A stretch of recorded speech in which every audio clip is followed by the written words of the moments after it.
प्रथम गैर European Nobel पुरस्कार विजेता, राष्ट्रगान के रचयिता, गुरुदेव के नाम से प्रसिद्ध श्री रविन्द्रनाथ टैगोर जी के सपनों की यूनिवर्सिटी की बातचीत आज हम लोग अपने इस यूनिवर्सिटी यात्रा के अगले एपिसोड में करने जा रहे हैं। विश्व भारती यूनिवर्सिटी की शुरुआत, इसकी न्यू एक स्कूल के रूप में रविन्द्रनाथ टैगोर जी के पिताजी ने जो है वो यहां पर स्कूल के रूप में किया था। आज ये यूनिवर्सिटी अपने कुछ कोर्सेज के लिए, जिसमें खासकर इसके जो फाइन आर्ट्स के, परफॉर्मिंग आर्ट्स के कोर्सेज हैं वो काफी ज्यादा फेमस हैं। बाकी यहां पर आपको बीए, बीएससी और बीएससी में खासकर बीएससी एग्रीकल्चर के भी कोर्सेज जो है वो देखने को मिलते हैं। बाकी यहां पर पीजी के भी काफी कोर्सेज हैं, लेकिन हम लोग इस वीडियो में यूजी के कोर्सेज की बातचीत करेंगे। तो आज इस वीडियो में विश्व भारती यूनिवर्सिटी में चलने वाले जितने भी कोर्सेज हैं उसमें सीयूईटी के थ्रू कैसे एडमिशन होगा, क्या एलिजिबिलिटी क्राइटेरिया है, इनके फी स्ट्रक्चर क्या है, अलग अलग कोर्सेज की हॉस्टल की कैसे क्या सुविधाएं हैं, सारी बातचीत हम लोग इस वीडियो में करने वाले हैं। शुरुआत करेंगे यहां पर, सबसे पहले कुछ आप फोटोज देख सकते हैं यूनिवर्सिटीज की। इसके बाद यहां पर सबसे पहली चीज आपकी ये एक सेंट्रल यूनिवर्सिटी है। 1921 में इस यूनिवर्सिटी की स्थापना की गई थी और ये आपके वेस्ट बंगाल शांति निकेतन, वहां पर आपको ये यूनिवर्सिटी देखने को मिलेगी। और रविन्द्रनाथ टैगोर जी, जैसा मैंने आपको बताया, ये इसके यहां पर संस्थापक थे।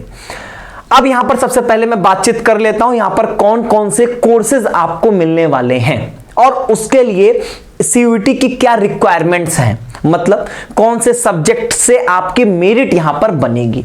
सबसे पहले यहां पर आपको बीए ऑनर्स के कोर्सेज में कुछ दिखाना चाहूंगा और यहां पर सबसे पहले कुछ लैंग्वेज के कोर्सेज हैं जिसमें आपको Bengali, Chinese, French, German, Italian, Russian, English, Hindi, Indo Tibetan, Japanese, Persian, Oriya, Sanskrit, ये सब आपके कुछ लैंग्वेज के कोर्सेज आपको मिलने वाले हैं।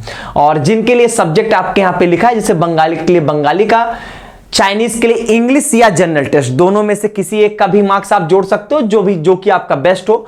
फ्रेंच यहां पर जनरल टेस्ट, जर्मन भी जनरल टेस्ट, इटालियन भी जनरल टेस्ट, मतलब आपके यहां पर ये सब्जेक्ट लिखे जो यहां पे ऑब्लिक करके लिखा गया, मतलब दोनों में से कोई एक आपको यहां पर यूज करना होगा। ठीक है, तो इसके बाद यहां पर आपके लैंग्वेज की बात करें तो इसका जो सोशल साइंसेस में अगर हम बातचीत करेंगे तो इनके पास economics, geography, history, ancient Indian history, culture and archaeology, ये कोर्सेज आपको मिलेंगे। फिलॉसफी भी आपको यहां पर मिलेगा और कंपैरेटिव रिलीजन का भी बीए ऑनर्स का कोर्स यहां पर आपको देखने को मिलेगा। Bachelor of social work, BSW, ये कोर्स भी आपको यहां पर मिलेगा जिसके लिए यहां पर जनरल टेस्ट की रिक्वायरमेंट होगी। बैचलर ऑफ रूरल स्टडीज का भी कोर्स यहां पर आपको देखने को मिलेगा। यहां पर बैचलर ऑफ डिजाइन के 3 कोर्सेज आपको देखने को मिलेंगे, ठीक है, जिसको हम लोग बीडीएस बोलेंगे। तो ये आपके total 3 courses bachelor of design के मिलेंगे और फिर एक आपका फिजिकल, मतलब इसको हम लोग डिपार्टमेंट ऑफ एजुकेशन में आएगा आपका ये, तो यहां पर फिजिकल एजुकेशन के 2 कोर्सेज मिलेंगे। एक आपका bachelor of physical education and sport, BPES, और एक आपका बीएससी ऑनर्स इन योगा का कोर्स मिलेगा। और दोनों के लिए यहां पर जनरल टेस्ट से ही यहां पर जो है वो मेरिट जो है वो बना रहे होंगे। इसके बाद आपके यहां पर बीएफए के कोर्सेज हैं, बैचलर ऑफ फाइन आर्ट्स के कोर्सेज आपको देखने को मिलेंगे।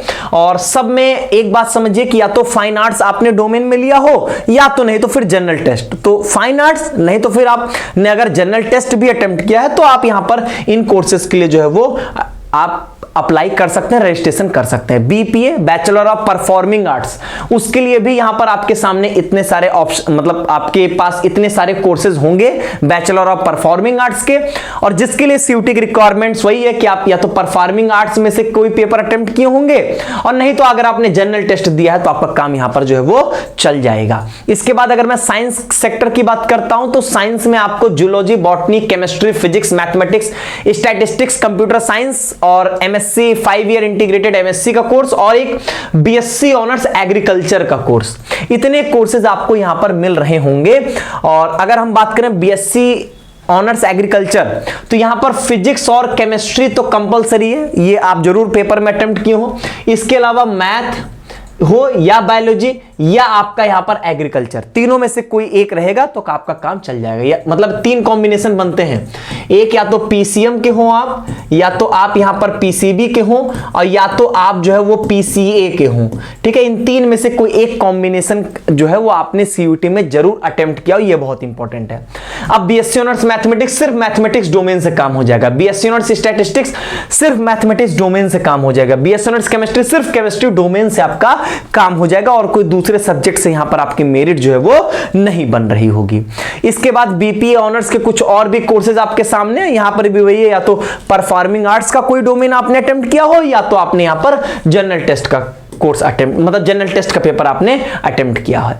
इसके बाद यहां पर जो है वो सीट और एलिजिबिलिटी की बातचीत आएगी। तो इनकी एलिजिबिलिटी क्राइटेरिया और सीट्स का मैं पीडीएफ आपको एक दिखाने वाला हूं, लेकिन उससे पहले यहां पर एक चीज है, इनके कई सारे कोर्सेज में इन्होंने जनरल कैटेगरी के लिए 60% रखा है कि आपके 12th में 60% होना चाहिए, ये जनरल कैटेगरी के लिए। अगर हम बात करेंगे ओबीसी के लिए तो यहां पर 54% की क्राइटेरिया है, एससी एसटी के लिए सिर्फ यहां पर पास होने की क्राइटेरिया है। तो वो अभी मैं एक ही पीडीएफ में सब कुछ दिखा दूंगा।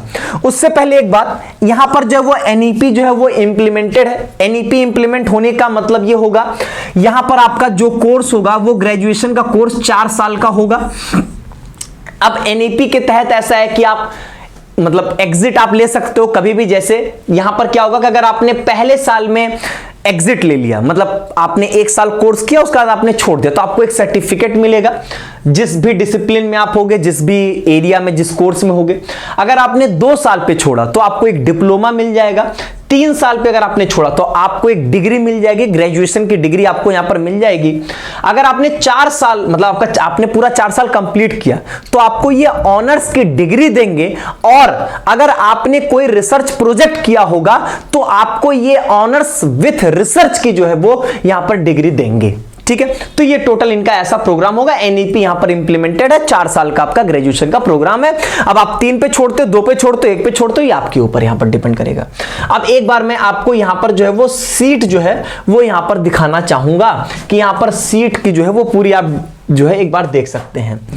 आपको मे भी शायद ये विजिबल ना हो, 1 मिनट रुक जाइए, मैं आपकी ब्राइटनेस जो है यहां पे कम कर देता हूं ताकि आपको ये आसानी से विजिबल हो। चलिए इधर ध्यान से देखिएगा, यहां पर जो है वो आपके इस पीडीएफ में मैं एक समझा देता हूं, बाकी सब आप समझ जाओगे। जैसे मैं समझा देता हूं यहां पर इंग्लिश के लिए, देखो यहां पर इन्होंने बताया है कि सबसे पहले इंग्लिश है, तो यहां पर उसकी एलिजिबिलिटी क्राइटेरिया क्या है। जनरल के लिए यहां पर 75% मार्क्स चाहिए, इसलिए मैंने बोला ना 60, और यहां पर 12th की परसेंटेज क्राइटेरिया काफी हाई भी है कुछ कुछ कोर्सेज में। अब अगर आप इंग्लिश के लिए देखोगे तो 75% की क्राइटेरिया, क्लास 12 में 75% होने चाहिए, तभी आप एलिजिबल, नहीं तो आप एलिजिबल ही नहीं हो। ओबीसी की बात करें तो 67% मतलब 67.5, एससी एसटी के लिए सिर्फ पास होना जरूरी है। अब यहां पर नंबर ऑफ सीट्स देखोगे तो इन्होंने कैटेगरी वाइज यहां पर सीट्स दिया है। अब आप कहोगे ये ईएक्सटी और ईएनटी के एक्सटर्नल और इंटरनल, विश्व भारती का अपना स्कूल है, तो जो उनके स्कूल से पढ़े हुए बच्चे होंगे वो इंटरनल वाले में आएंगे, और एक्सटर्नल वाले जो होंगे वो बाहर वाले जो नहीं पढ़े हैं। ठीक है, नंबर ऑफ सीट्स का डिस्ट्रीब्यूशन आप देख सकते हो, आपके कितने कितने सीट्स यहां पर अवेलेबल हैं। तो यही है आपके एलिजिबिलिटी क्राइटेरिया, आप देख लेंगे। सब में 75% नहीं है, देखो किसी किसी में तो 45% की भी है, किसी किसी में 60% की है। तो 12th की परसेंटेज क्राइटेरिया यहां पर एक इंपॉर्टेंट रोल प्ले करती, क्योंकि अन्य यूनिवर्सिटीज के कंपैरिजन में यहां पर 12th की जो परसेंटेज क्राइटेरिया वो हाई है। ठीक है, बाकी यूनिवर्सिटीज में आप देखे होंगे तो बहुत हुआ तो 45-50%, 60%, इससे ऊपर नहीं। यहां पर कई ऐसे कोर्सेज जहां पे 75% तक की भी क्राइटेरिया जो है वो यहां पर रखी गई है, 65, 60, 54, बहुत अलग अलग परसेंटेज क्राइटेरिया। तो वो एक बार आप पीडीएफ पूरा देखोगे, मतलब पूरा क्या देखोगे, आप अपने अकॉर्डिंग देखना कि आपका जो कोर्स होगा उसके लिए आप चेक कर लेना। ठीक है, तो आपको यहां पर दिख जाएगा, समझ गए। चलिए ये तो बात हो गई यहां पर आपके सीट और एलिजिबिलिटी की। इसके बाद अगर हम लोग यहां पर फी स्ट्रक्चर की बातचीत करते हैं, जो कि अपडेटेड है इसी बार के लिए, इंप्लीमेंटेड है ये, ध्यान से देखिएगा। आप बीए का कोई भी कोर्स लेंगे, बीपीए, बीएफए, मतलब आपका bachelor of performing arts, fine arts, या यहां पर जो आपका ये फिजिकल एजुकेशन वाला था, या बीएससी ऑनर्स इन योगा की बात करेंगे, तो यहां पर देखिए जो पहले साल आपकी फीस लगेगी, अगर आप जनरल, ओबीसी या ईडब्ल्यूएस कैटेगरी के होंगे तो 6000 के अराउंड आपकी फीस लगेगी।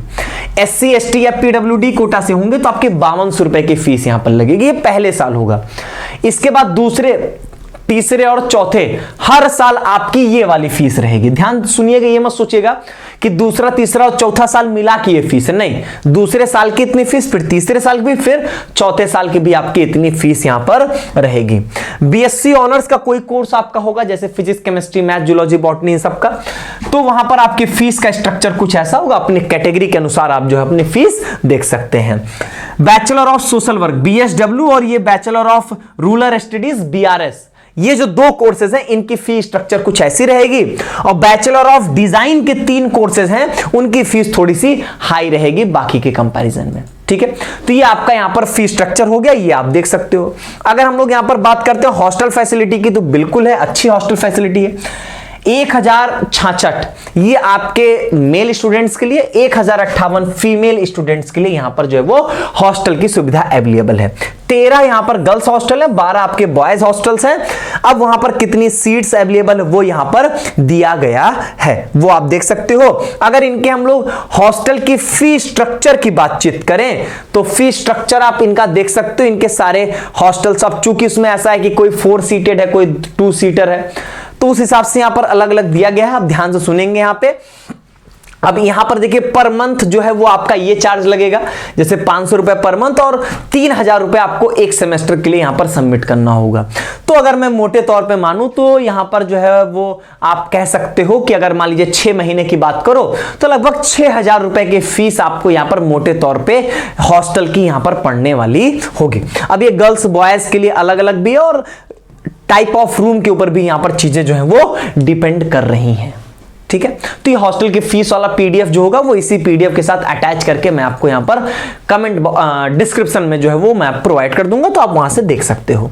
ठीक है, तो विश्व भारती यूनिवर्सिटी के बारे में आपके लिए इतनी इंफॉर्मेशन थी। ये अपनी कट ऑफ जो है वो पब्लिक डोमेन में अवेलेबल नहीं करवाते हैं, तो कट ऑफ की कोई ऐसी इंफॉर्मेशन आपको नहीं दे सकते। हाँ, ये है कि जैसा कि मैंने शुरुआत में ही बोला कि इनके परफॉर्मिंग आर्ट्स के कोर्सेज, इनके फाइन आर्ट्स के कोर्सेज काफी फेमस हैं, तो वहां के लिए तो मेरिट में आपको जो है वो थोड़ा सा मारामारी दिखेगी, लेकिन बाकी कोर्सेज में इतना ज्यादा जो है वो टफ कंपटीशन जो है वो हम नहीं बोल सकते हैं, क्योंकि यहां पर नंबर ऑफ सीट्स बहुत ज्यादा नहीं है।